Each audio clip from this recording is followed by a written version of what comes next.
انشالله خدا ما همین نگهبان باشه بچه های غریب به پروردگار غم نبینم.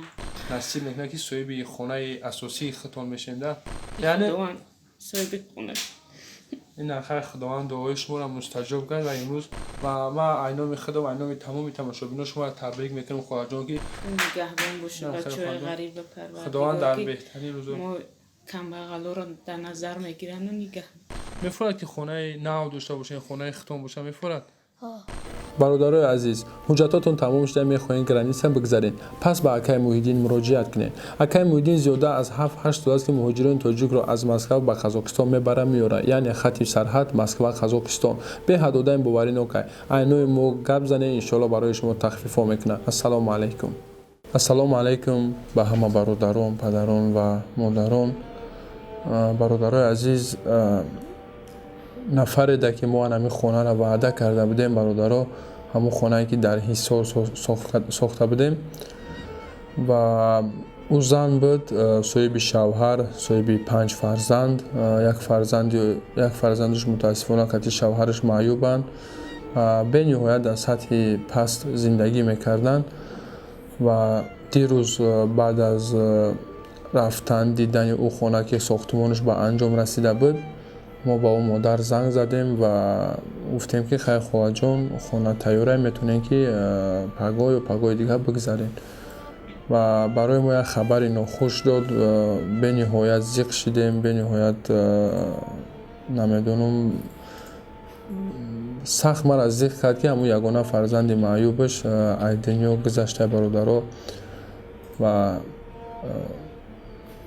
در حقش دعا کنیم برادرها خداوند جوش جنت کنه و ما تصمیم گرفتیم که انمی مادر انمی خانه را بتیم و انشالله حاضی میریم خانهش میبینیم شرایطش در کدام وضع قرار داره، چگونه زندگی دارن و درآمد چگونه دارن، چقدر مبلغ مییابند. خلاص تمام معلومات ها را انشالله از شما میفهمید. دعاگوی ما باشین. السلام علیکم. برادرای عزیز، پیش از تماشا کردن ویدیو میخواستم یک خبر برای شما برسونم. نمیدونم این خبر برای شما چه خیلی نه که برای من خیلی مهمه. هر یک شهروند جمهوری تاجیکستان که امروز در فدراسیون روسیه قرار داره نیاز به سیم کارت موبیلی داره. یعنی سیم کارت میگیره، استفاده میبره، خانه زنگ میزنه یا اینترنت میداره، دیگه کارهای چپ بود میکنه و امروز از یکی از شرکت‌های دیلری فدراسیون روسیه به ما پیشنهاد شد و به ما گفتن هر یک نفری که چرس شما یعنی چرس کانال پود که برو سیم کارت خریداری میکنه و استفاده میبره، از پول استفاده برده همون 20% وای با بلگتوری همین کارهای ما برگردونده میشوه. یعنی شما اگر که در سیم کارتتون 100 روبل میپرتوین، 100 روبل خودتون به حضور گپ میزنه، ای همون 100 روبل که در شرکت میروه از حساب شرکت به ما 20 روبل میگذرونن و هر نفری که میخواد پروژه ما را دستگیری کنه و سیم کارت خریداری کنه پس به نمره‌ای که در اینجا هستم واتساپ، ایمو، وایبر، تلگرام مراجعه کنه با شما را میفهمونن. هستن بعضی نفرایی که اومده سیم کارت رو گرفته نمیتونن یا نمیدونن دایگون استرویکا دایگون سکرات کار میکنن و در اونجا 20 نفر زیاد باشه، اگر زیاد شماره سیم کارت خرید در یک جا در یک سراغ زیاده از 20 نفر باشه ما سیم کارت را با او میبریم میرسونیم. اول نفرایی که میگن که ما در مسکو سی هستیم و میخوایم یک سیم کارت بگیریم و برای تمام نمود معلومات چگونه خریداری کردن، برای خریداری کردن سیم کارت ها چه حجت ها درکاره و همین نمره در واتساپ وایبر مراجعه کنه، تمام معلومات های پورا را برای شما میرسونه. کسی که میخواد باز یک دیگه میگم پروژه ما را دستگیری کنه ای شما هیچ نمیره، فقط یک سیم کارت خریداری میکنه که همون هم شما به همین پروژه ما هم خریداری میکنه. اگر که ایمو خریداری کنه شما بدونین که 20% پولی که شما گپ میزنید با کارهای خیر میره.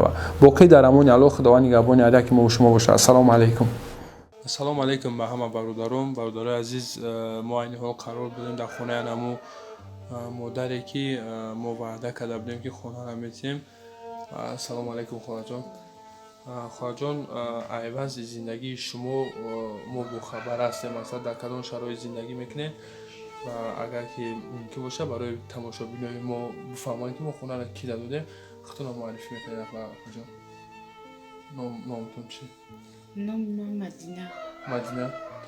په مدینه مقصد ما یک خبر فهمیدیم که خیر خداوند جاشون جنت کنه دخترچه‌تون معیوب بودن.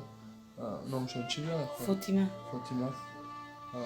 خیر خداوند جوشان جان نکنه دین شب و پای پروینه مورا گفت بهاد ذکر و مسئله کوارت ایجا در خونه کیه خواهد جان مثال ای آدم را شما چه میشون اون خیلی تبورتونه؟ نه جا خونه بگونه می دوجه کوارتیره میشتیم نمی یا من یوتیوب تماشا کردم نمی دیدم ما که هم خیلی پرابلم هم خیلی اومدم همجا کوارتیره راه دادن من همجا شیدگیم قطع کلمی آقایو همچه زندگی کردیم بعد مبلغ میتونی یا پروس هم خیشتگی؟ اول میدادیم 200 سمی حوزی ای دخترچه مردگی نگرفته سیم دیگه دخترچه تو من میفهم کنی با فیلم که یک ماه یک دو ماه ماهی نویبر دو 22 نویبر گذشته شد خیلی آنجا روشن جان نکنه بعد شوهرتون چی کاره کنید؟ شوهرم خونشه این هم روسیه رفته برای می دخترچه معیو بود که برم روسیه کار کنم در روسیه کورچه زدن سرش پلاستماس موندگی سوز گپ زدن میتونه عقلش هم کم شدگی مثلا شوهرتون از واسه شما نگاه بین میکنم خودم نگاه میکنم چند فرزند داره 5 تا بود یه تاش گذشت از 4 تا دارم مایدان یا کلون مایده و کلون هم جمع نشسته خیلی بعد چی میکنه بعد شما چه درآمد دارید مثلا زندگی در چه کجا میخرید کجا میپوشید من می دسترخوان میفروختم همون زندگی ما پیش میبردم روزشته 20 سم 30 سم فایده میمون در بازار در کجا در بازار کرمان در امی دستم ره ده دسترخوان میفروخید هر بهترین که رنگی یک زنای دیگه مثلا نپرتفته نرفتن شوهرتون هم مثلا بعضی زنکو هستن که مثلا میپرتن میورن معیوب کیده در کوره میگن هستن خدا ای قیامت بتیه بله رحمت که مثلا شوهرتون نگاه بین میکنین و دستگیریش میکنین و کار میکنین مردم همیشه زن برایم خمه گیرن که برای کسلی و بیموری نیم که کسلیشید پرتوی بود دنیا نه مثلا همین خیلم باید مردم اگر که خدایشون از زن یگون کس مثلا معیوب شوه یگون شوه مرد هم وظیفه داره که باید زن نگاه کنه و همچنین زن هم وظیفه داره که مرد نگاه کنه این بهترین مقصد چیش ما را حرمت میکنیم که توش تو شوهر تو نپردوزه نرفته و خدا جان خونه که ما شما در بعد دودگی بودیم شما دیدین شدن در کجا رفته بودیم بردیم مثلا زمین شدیدگی در کجای و شما چقدر که اوگوهن ما همین خونه برای یک نفر دیگه سوز کردگی بودیم و همین نعمتی که خداوند با طریق ما و همون آدم دادنی بود همون نوشگیری کرده اتکاس کرد گفت که ما در اوج زندگی نمیکنیم و امروز ما اومدیم که همون خونه را به شما تقدیم کنیم و امروز یا پگاه که وقت میشه اگر اگه شناس داشته باشین همون که مثلا میریم ختم میبینین چیزاش جا به جا کردن در چی در کجا موندن در با یک دو چیزای داره که من شما را باید بفهمونم که چیکار کردن در و میتونین که اگه اون روز اوست تا چیزاتون رو جمع کنین برین اوست دوستان باید زندگیتون رو سر کنین و همین خانه خواهد جان ای طرف مبلغ گذاریش ای طرف بچه های مهاجره که مثلا در فدراسیون روسیه قرار دارن دور ای پدر مادر ای زن فرزنداشون مقصد در حق همون دعاگو باشین خواهد جان فقط در نمازم دعا میکنم خیلی انشاءالله خدا نگهبان باشه بچه های غریب بپروردگار غم نبینه دولت چون ایقا زیاد کنه یکم وقت خیلی حس داشتن که صاحب خونه اساسی خطون میشن خیلی یکم وقت باوری بود در درون تو که یکم وقت خداوند نصیب میکنه که صاحب خونه اساسی خطون میشن ده امید داشتن خیلی امید داشتم خدا یه روز نه یه روز مورم گفتیم صاحب خونه میشه و چه همین امید در شما بود و شما میدونین که در خدا طلب میکردم فقط در جای نمازو میشتم دعا میکردم یعنی خداوند صاحب خونه این آخر خداوند دعای شما را مستجاب کرد و امروز شما صاحب 2 درخانه صاحب 3 سوتیق زمین و صاحب مثلا یک خونه حلال و پاکیزه که ما شخصا در همون خونه سومم دودگی نباشم خدا ای تحت دین مهنت کردگیم و ما مهنت‌های خودم بخشیدم و دیگه برادرایی که مثلا امروز دیدم برده نشان دادیم میبردیم ایده چه مثلا ما همه مهنت‌ها مثلا اول با یک ویدیو میکنم در دیگه برام میفهمونم و ان شاء الله خدا جان روزای نزدیک کلین چی چیز دارین در ماشین بار میکنیم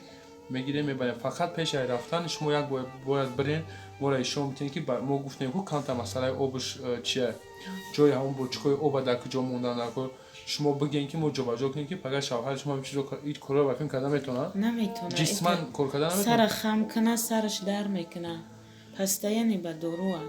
فهمو ها به خاطر همین ما میگیم که ما خودمون بکنیم شه بریم اون بچکه او در کجا موندن کو چیزا شما جابجا کنید. مثلا شاید شما بخواید که کوخنی شما در بیرون باشه و اون چیزی که ما کوخنی سوز کرده گیم نمی قدره و شاید با یک خونه دیگه بوده استفاده میبرین. مثلا یک شما را بفهمونید که چیزا در کجا مونیم چه خیلی کنیم و بعد میتونید که بگذنید. و ما اینامی خودم اینامی تمام تماشاگران شما تبریک میکنم خواهر جان که صاحب خونه و در شدین صاحب مثلا زمینی خطون شدین و 2 سوتیق زمین بود ما 3 سوتیقش کردیم که یکم مقصد کشت کار میکنین یکم چیز تو خیلی آدمی اگرون میکنه یا اوغل میکنه یا چی میکنه تو نگهبان باشه بچه‌های غریب بپرورد. خداوند در بهترین روزا ما کمبغلا رو در نظر میگیرن و نگه خداوند در بهترین روزا استفادهشون برای نمو خونه رو من شمارم 1000 ساله کنه و خداوند نگهبان باشه دولتون های قضیات کنه. آمین. سلام نهایتش مکتب خیلی سوزی بشید جان بیا سلام نامی تو چیه؟ آیشه؟ نامی تو چیه؟ آمینه نامی تو چیه؟ مصطفی این خونه که مصطفی جان؟ چه کوارتیر شتگی؟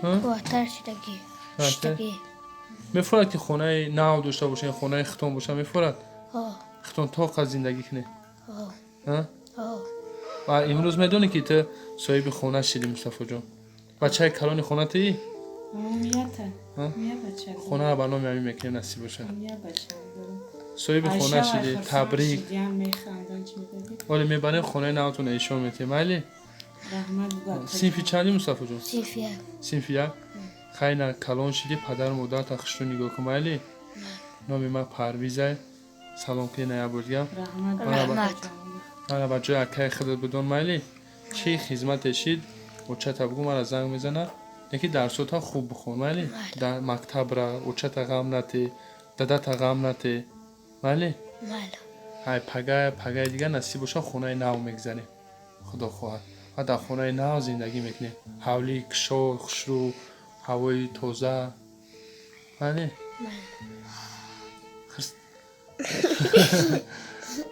نامی تو چی به؟ آیشه؟ تو چی با گم نمیزنی؟ آیشه خونه نوتون میره؟ نامی تو چی؟ آمینه خونه نوتون میره؟ مالدیست خیلی برادر فرزندو یعنی خلاصه خیلی شوهرش در خونه نبوده انشالله خیلی وقتی که خونه بردیمشون بعد همشه باید بنامور میگیریم میشول خونه در کدام وضع قرار داره انشالله خیلی در امون الله خدا نگهبان علیکم و شما السلام علیکم.